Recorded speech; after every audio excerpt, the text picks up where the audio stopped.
तव कथामृतं तप्तजीवनं कविभिडीडितं कल्मषापहं श्रवणमंगलं श्रीमदाततं भुवि गृह्णन्ति ये भूरिदा जनाः।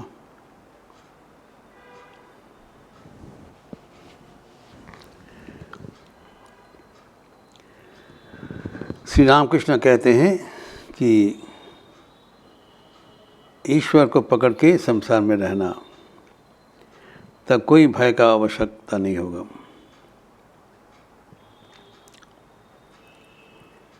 जब ईश्वर को पकड़ के हम संसार करते हैं तब जानते हैं कि ये एक भगवान का ही रचा हुआ खेल है जिसमें हम शामिल हैं। तब कोई डर, कोई संकोच नहीं रहता है। जीवन एक आनंद का स्रोत हो जाता है। लेकिन इसमें एक बात है, इसको कहलाता है अज्ञानता ही आनंद का हेतु है। Ignorance is bliss. कैसे? जब हम भगवान को भली भांति नहीं जानते हैं तब हम उनको अपना समझकर उनके प्यार कर सकते हैं। लेकिन जब उनका प्रकृति स्वरूप उन्मोचन हो जाता है तब भय या संकोच हो जाता है। ये बात श्रीमद् भागवतम में एक सुंदर दृष्टांत से कहा गया है। श्रीमद् भागवतम में कहा गया है कि तालाब में शाम को जब चंद्रोदय होता है, ज्योत्सना को आलोक में चंद्रमा पानी में प्रतिभात होते हैं, प्रतिफलित होते हैं, और मछलियाँ उनको अपना समझकर प्यार से रात भर खिलते हैं, अपना समझकर। मछलियाँ समझती वो अपना है, चंद्रमा पानी में रहते हैं। लेकिन जब रात बीत जाता है, सूर्योदय के समय चंद्रमा अपना स्थान पर चले जाते हैं, वो प्रतिच्छवि अंतरित हो जाता है। तब मछलियों को पता चलता है जो अब तक उनके साथ खेल रहे थे वो चंद्रमा का प्रतिफलन है। चंद्रमा जहाँ रहते हैं दूर आसमान में, वो कभी वहाँ पर पहुँच नहीं सकेंगे। वो वहाँ से बहुत दूर है। वो उनके प्यार का पहुँच का बाहर है। अब तक अपने भीतर था, तब उनके प्रति संभ्रम हो जाता है, सम्मान हो जाता है, दूरी बन जाता है। तो यही है ईश्वर के साथ हमारा प्यार का रिश्ता। जब तक वो हमारे बीच हैं, हम उसके बारे में ज़्यादा नहीं जाना, तब तक वो अपना स्वरूप आवरित करके हमारे साथ लीला करते हैं। जैसे उनका स्वरूप हमारा उन्मोचन हो जाएगा तो तो हमसे दूर हो जाएंगे। ये बात रविंद्रनाथ ठाकुर उनके एक संगीत में अति सुंदर ढंग से प्रकाशित किया है। हम लोग सब भगवान के साथ खेलते हैं, उसका नेचर प्रकृति कैसा होता है, शुरुआत से अंत तक कैसे परिणति होता है, सुंदर ढंग से बताया। उन्होंने कहा वो संगीत में, আমার খেলা যখন ছিল তোমার শোনে তখন কি তুমি তাকে জানতো, তখন ছিল না ভয়, ছিল না লালাজ মনে, जीवन বয়ে যেত अशांत। हम जब प्राथमिक रूप से आपके साथ खेलते हैं तब मुझे पता नहीं था आप कौन है, आप हमारे बुद्धि के बाहर हैं, लेकिन हम समझते आप आपका दिल का वस्तु है। हम दिल से आपको प्यार करते थे। उस समय में हमारा कोई लज्जा नहीं था, कोई भय नहीं था, कोई संकोच नहीं था। हम समझते हैं कि आप हमारे बराबर है,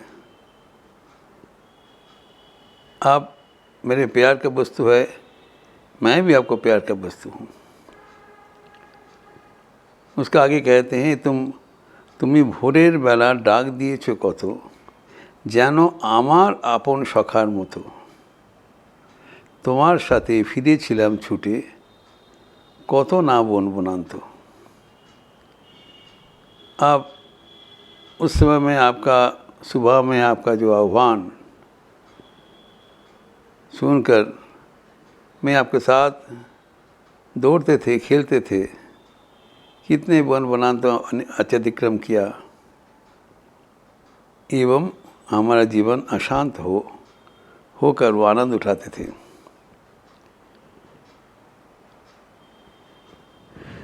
उसका आगे कहते हैं, ওগো সেদিন তুমি গাইতে যেসব গান, কোনো অর্থ তাহার কে জানতো, শুধু সঙ্গে তারই নাচতো আমার প্রাণ, জীবন বয়ে যেত অশান্ত।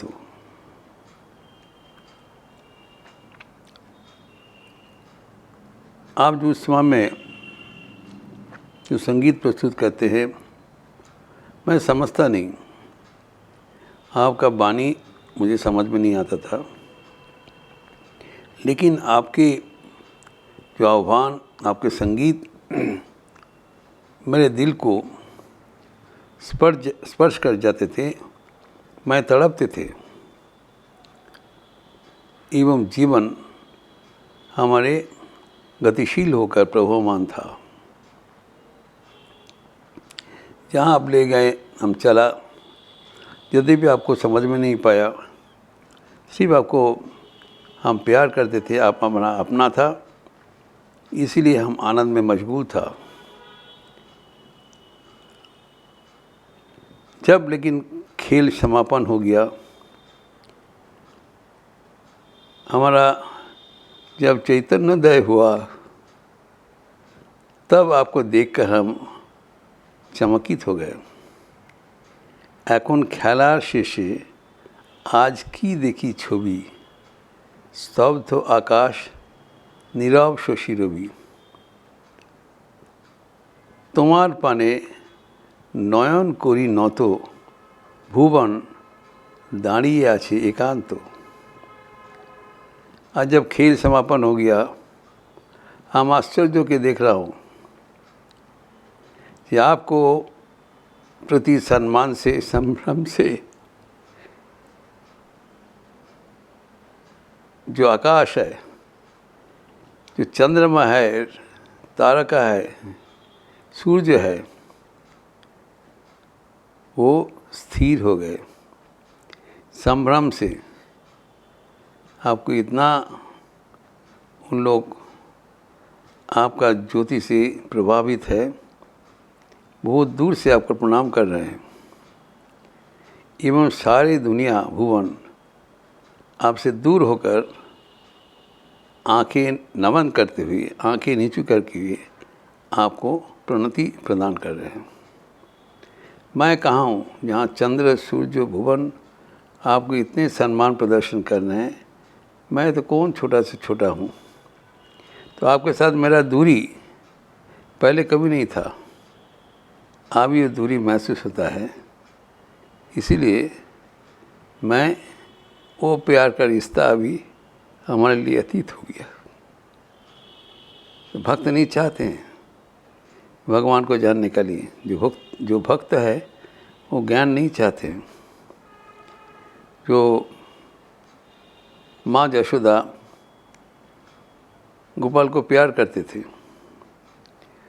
तो सुबह में वो मक्खन लेके दौड़ रहे हैं, मेरे लाला अभी भूखा है, अभी तक कुछ खाया नहीं। तो किसी ने उसको बोला, आप जिसका पीछे इतना धवमान है, वो पूरा जगत के खिला रहा है, वो जगतपति है, वो सबको खिला रहा है, वो थोड़ी आपका वो बाल भोग से वो पीड़ित है होगा। माँ यशोदा का क्या उत्तर था, ये सब मुझे पता नहीं, मैं नहीं जानना चाहता हूँ वो कौन है। मैं इतना ही जानना चाहता हूँ, जानते हैं कि वो मेरा लाला है, वो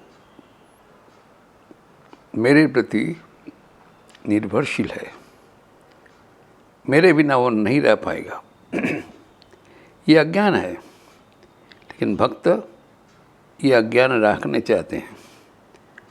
प्यार के कारण ये अज्ञान उनके लिए अच्छा लगता है। ये अज्ञान के वश वो भगवान को प्यार करते हैं। भगवान भी ये अज्ञान उनके पास रख देते हैं। ये पहले से ही बताया गया है कि ईश्वर ही ये अज्ञान भक्तों के बीच रख देते हैं ताकि वो उनको प्यार कर सके, उनके साथ वो खेल सकें। ये जो उनका लीला है, लीला पूर्ण करने के लिए भक्तों का बीच वो अज्ञान रख देते हैं। कभी नहीं प्रकाश करना चाहते हैं कि उसका कितना स्वरूप है, कितना स्वराट है, कितना विराट है। ये प्यार का रिश्ता है।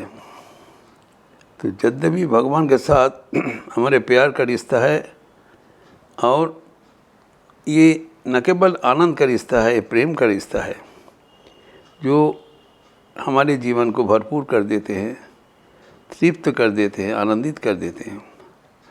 ये प्यार का रिश्ता में हमारा जीवन सार्थक हो जाता है और जीवन सफल हो जाता है। इसको हमें याद रखना चाहिए। भगवान श्री रामकृष्ण के जो वाणी सही ढंग से हमें लेना चाहिए एवं जीवन में अपनाना चाहिए, तभी हमारा जीवन मधुर होगा, आनंदपूर्ण होगा और भयहीन होगा। भगवान के साथ भक्तों का जो संपर्क है वो चिरंतन है, बराबर के लिए है। भगवान ही स्वयं अपने स्वरूप स्वराट विराट समेट करके छोटा होकर भक्तों के बीच आते हैं ताकि हम उनको साथ प्यार कर सके, उनके साथ खेल सके, उनको अपना सके। भगवान को साथ ये प्यार का रिश्ता ही जीवन का लक्ष्य है। इसलिए श्री रामकृष्ण कहते हैं भगवान के भालोबासाई जीवनेर उद्देश्य, ताकि हम ईश्वर को प्यार कर सकें। इसलिए वो अपना विराट स्वरूप समेट करके छोटा होकर हमारे आंगन में आते हैं ताकि हम उसको प्यार करते हुए जीवन सार्थक कर सकें। ये कभी भूलना नहीं चाहिए कि भगवान के साथ हमारा कोई शासक और शासित का संपर्क है। The ruler and the subject ऐसे नहीं है। भगवान हमारा अत्यंत प्रिय है। भगवान नहीं चाहते हैं कि वो शासक और शासित रूप से ऐसा रिश्ता रहे। वो चाहते हैं हमारे बीच प्यार का रिश्ता रहे, इसलिए वो अपना शक्ति को समेट करके आते हैं। हम नहीं जानते थे जब वो कौन है, हम प्यार से छूटते थे। जब जान लिया तब हमारी दूरी बन गया। इसीलिए भगवान जैसे हैं वो सुनकर हमारा रिश्ता का जो संपर्क है उसमें जोरदार करके हमें जीवन एक प्यार का वातावरण में आनंद उठाना चाहिए। इसका इस प्रसंग को और भी आगे बढ़ाते हुए अगले दिन चर्चा करेंगे।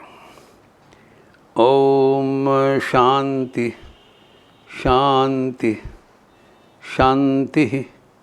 हरि ओम तत्सत। श्री राम कृष्णार्पणमस्तु। आज रविवार का अवसर है, जप यज्ञ चल रहा है। आप लोग ज़रूर अपने अपने समय, निर्धारित समय पर ये विश्वव्यापी जप यज्ञ में शामिल होंगे। एवं आज शाम को संध्या आरती के उपरांत सामूहिक भजन, इसका लिपि दिया जाएगा। आप सबका स्वागत है। अच्छा रहिए, स्वस्थ रहिए, आनंद में रहिए। नमस्कार।